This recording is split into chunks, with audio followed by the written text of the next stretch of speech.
And one more thing. Virtually no one in Washington, Republican or Democrat, certainly not in the news media, wanted to see this tape released tonight. That's why it's remained hidden for more than 2 years. In recent weeks, the usual hyenas in Congress and on cable news have been howling about we are putting lives at risk by showing this tape to the public. Given that these are the very same people who support open borders and defunding the police, it is hard to take their complaints seriously. With that, here's the video. It doesn't answer every question from January 6th, far from it. But it does prove beyond doubt that Democrats in Congress, assisted by Adam Kinzinger and Liz Cheney, lied about what happened that day. They are liars. That is conclusive.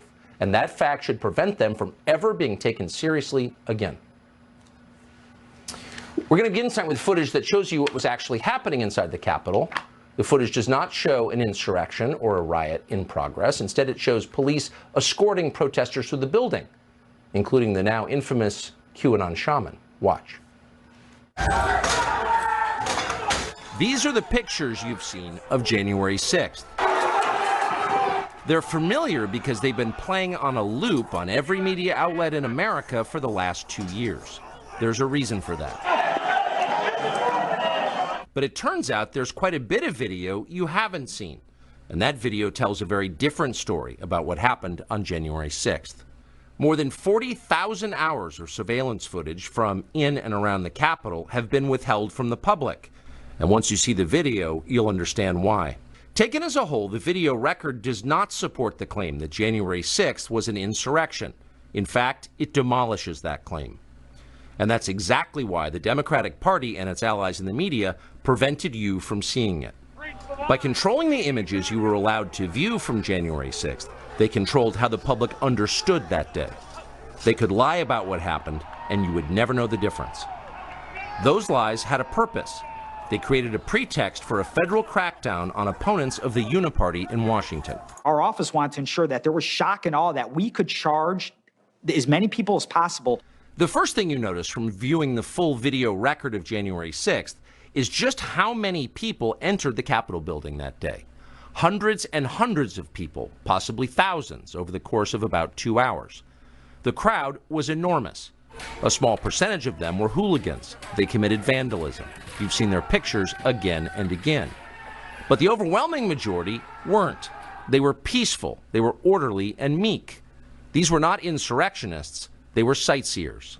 Footage from inside the Capitol overturns the story you've heard about January 6th. Protesters queue up in neat little lines. They give each other tours outside the Speaker's office. They take cheerful selfies and they smile. They're not destroying the Capitol. They obviously revere the Capitol.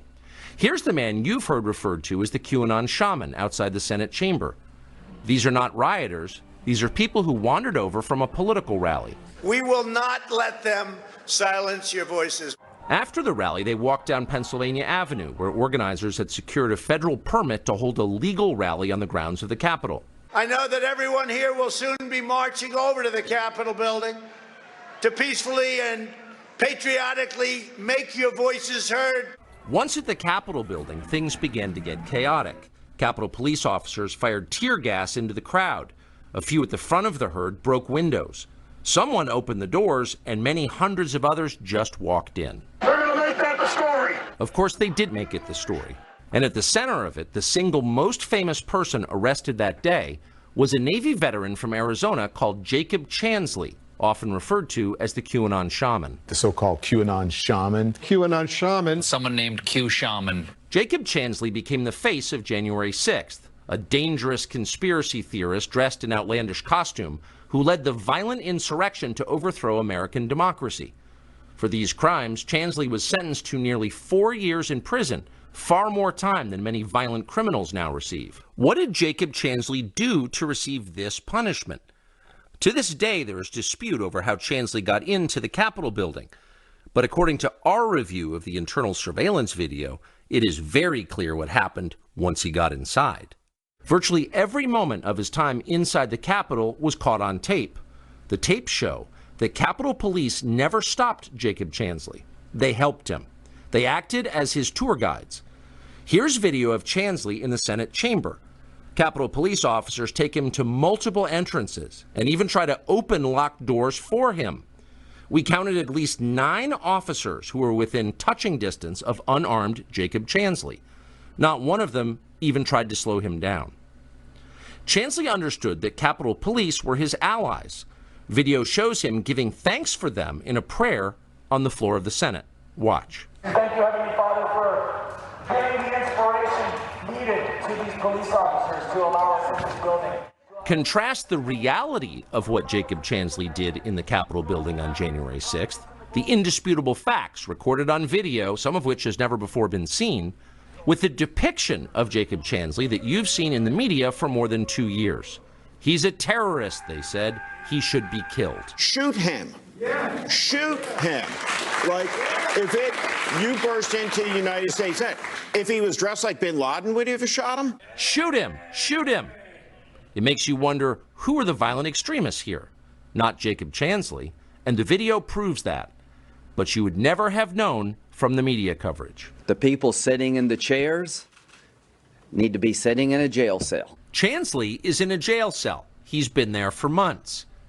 If he was in fact committing such a grave crime, why didn't the officers who were standing right next to him place him under arrest? Until now, no one could even prove that even happened. But it did.